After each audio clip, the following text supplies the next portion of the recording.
میری طرف سے شانی ٹی وی دیکھنے والے تمام دوستوں کو السلام علیکم۔ دوستو، آج کی اس ویڈیو میں ہم آپ کو سیر کروائیں گے پاکستان کے شمال میں واقع میٹھے پانی کی سریلی آبشاروں اور خوبصورت وادیوں میں گھرے ہوئے علاقے گلگت بلتستان کی۔ گلگت بلتستان کے مقامات کی سیر کے ساتھ ساتھ بہت حیران کن معلومات بھی فراہم کرنے والے ہیں۔ گلگت بلتستان کے بارے میں اردو میں ڈاکومنٹری آج سے پہلے آپ کو یوٹیوب پر ہرگز نہ ملی ہوگی۔ قبل اس سے کہ ہم اپنی ویڈیو کا آغاز کریں، لیکن اس سے پہلے اگر آپ نے ہمارا یوٹیوب پر موجودہ چینل شانی ٹی وی کو سبسکرائب نہیں کیا تو اس کو جلدی سے سبسکرائب کر لیں اور ساتھ بیل آئیکن کے بٹن کو دبا دیں تاکہ سیر و سیاحت کی تمام ویڈیوز آپ کو بر وقت ملتی رہیں۔ بلتستان، جس کو سرکاری طور پر گلگت بلتستان کہا جاتا ہے، آج کل پاکستان کے صوبہ گلگت بلتستان میں شامل ہے، اگرچہ اس کے کچھ حصہ پر بھارت نے قبضہ کیا ہوا ہے۔ بلتستان میں دنیا کے 30 سے زیادہ اونچے ترین پہاڑ واقع ہیں، جن میں کیٹو شامل ہے۔ یہیں قطبین کے بعد گلیشیئر کا سب سے بڑا ذخیرہ بھی یہی موجود ہے، جن میں سیاچن گلیشیئر، بلتورو گلیشیئر اور بیافو گلیشیئر مشہور ہیں۔ بلتستان کی سرحدیں چین اور بھارت سے ملتی ہیں۔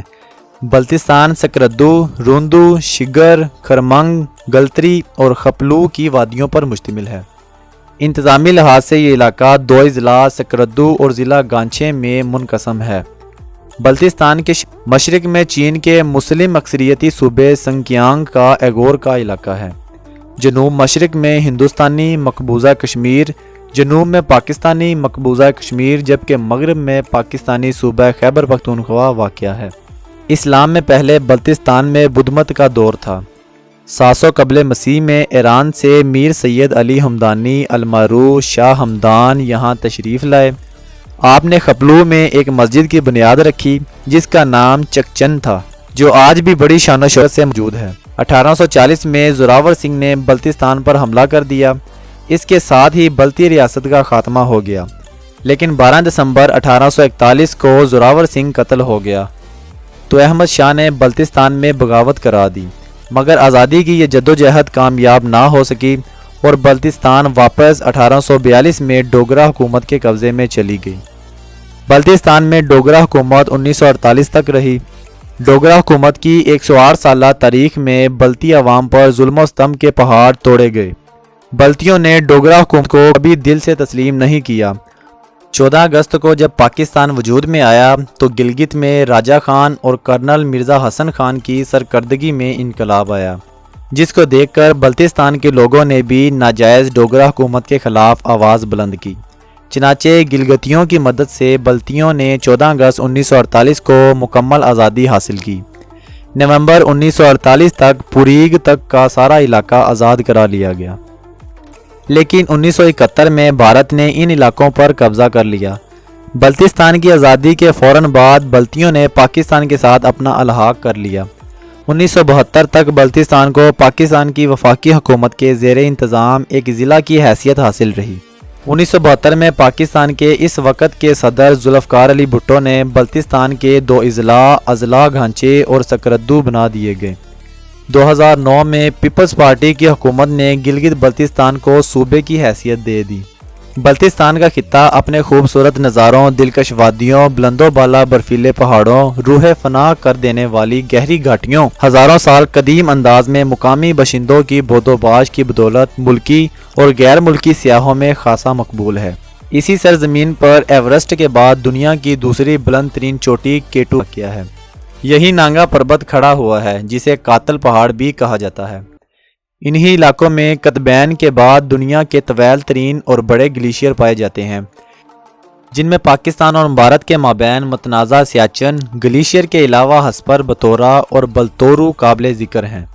یہیں دنیا کی 8 بلند ترین چوٹیاں واقع ہیں، جن میں کیٹو 8615 میٹر، نانگا پربت اور اپوشی کے علاوہ رگشا بروم 8355 میٹر، براڈ پیک 8047 میٹر اور پشابروم 7320 میٹر چوٹیاں بھی شامل ہیں، جن کی بلندی 2000 سے 8000 میٹر کے درمیان ہے، جنہیں سر کرنے کے لیے ہر سال ہزاروں غیر ملکی کوا پیما اور سیاح یہاں کا رخ کرتے ہیں۔ نیز کچورا جھیل، سدپارا جھیل، دیوسائی نیشنل پارک، قلعہ کھرپوچو، قلعہ راجہ خپلو مشہور ہیں۔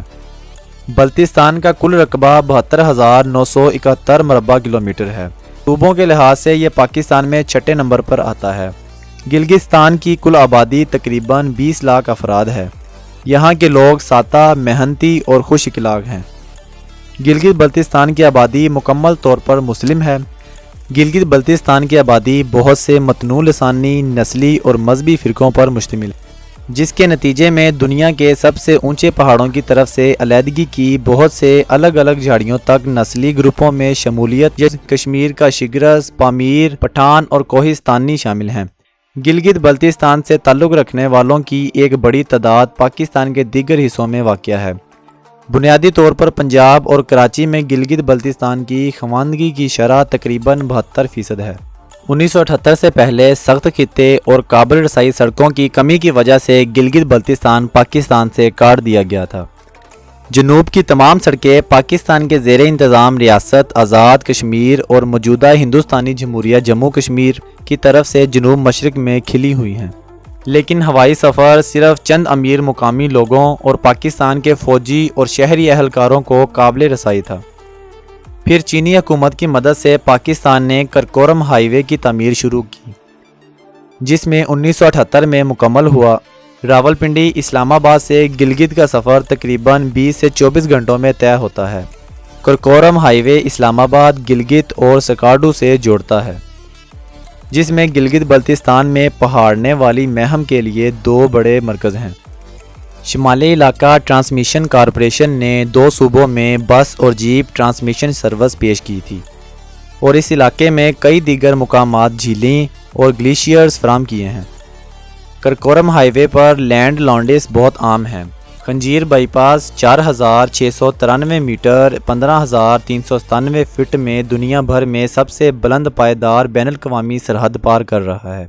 Pakistan international air lines Gilgit airport اور بینظیر بھٹو انٹرنیشنل ہوائی اڈے کے درمیان فلک F-27 دوستی روزانہ پرواز کرتے تھے۔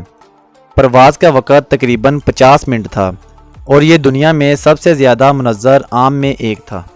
اس کے راستے نانگا پربت ایک پہاڑی پر گزر گیا، جس کا طیارہ جہاز کی بلند ترین اونچائی سے کہیں زیادہ ہے۔ تاہم 2006 میں ملتان میں ایک حادثے کے بعد فلکر F-27 کو ریٹائرڈ کر دیا گیا۔ فی الحال پروازوں کو PIA سے گلگت پر برانڈ کے نئے 8-542 پر چلائے جا رہے ہیں، جسے 2006 میں خریدا گیا تھا۔ نئے ہوائی جہاز کے ساتھ پروازوں کی منسوخی بہت کم ہے۔ پاکستان انٹرنیشنل ایئر لائنز کیڈو اور اسلام آباد کے درمیان بوئنگ 737 کی باقاعدگی سے پروازیں پیش کرتی ہیں۔ تمام پروازیں موسم کی منظوری کے تابع ہیں۔ موسم سرما میں کئی دنوں تک پروازیں اکثر تاخیر ہوتی ہیں۔ بلتستان کا دارالحکومت گلگت ہے اور سب سے بڑا شہر سکارڈو ہے۔ گلگت بلتستان کا قومی کھیل پولو ہے۔ گلگت بلتستان کی قومی زبان اردو ہے۔ گلگت بلتستان میں جرائم کی شرح 0% ہے اور تعلیم کی شرح 90% ہے۔ گرمیوں میں گلگت بلتستان کا درجہ حرارت 10 سے 15 ڈگری سینٹی گریڈ ہوتا ہے، اور سردیوں میں -3 ڈگری سینٹی گریڈ سے بھی نیچے گر جاتا ہے۔ اسی وجہ سے جھیلوں کا پانی مکمل طور پر جم جاتا ہے۔ بلتستان کی معیشت دستکاریوں سے جڑی تھی، لیکن اب سیاحت کی صنعت اہمیت اختیار کر گئی ہے۔ مارکور گلگت بلتستان کا قومی جانور ہے۔ یہ گلگت بلتستان، چترال، کلش وادی، ہنزا میں اور پاکستان کے دیگر شمالی حصوں میں پایا جاتا ہے۔ گلگت بلتستان کا قومی پھل خوبانی ہے اور ایکولیجیا قومی پھول ہے۔ بلتستان کے موجودہ صدر کا نام راجہ جلال حسین مکبرون ہے۔ دوستو، یہ تھی میری بلتستان کے بارے میں تحقیقاتی ویڈیو دیکھنے کے بعد ویڈیو کو لائک اور شیئر ضرور کر دیں۔ آپ کے اس عمل سے میری حوصلہ افزائی ہو جائے گی، اور ہمیں اپنی آراء سے ضرور نوازیے گا تاکہ ہمیں پتہ چلے کہ آپ کو ہماری ویڈیوز کیسی لگتے ہیں۔ انشاءاللہ عز و جل زندگی رہی تو بہت جلد ملیں گے ایک نئی ویڈیو کے ساتھ۔ تب تک کے لیے اللہ نگہبان۔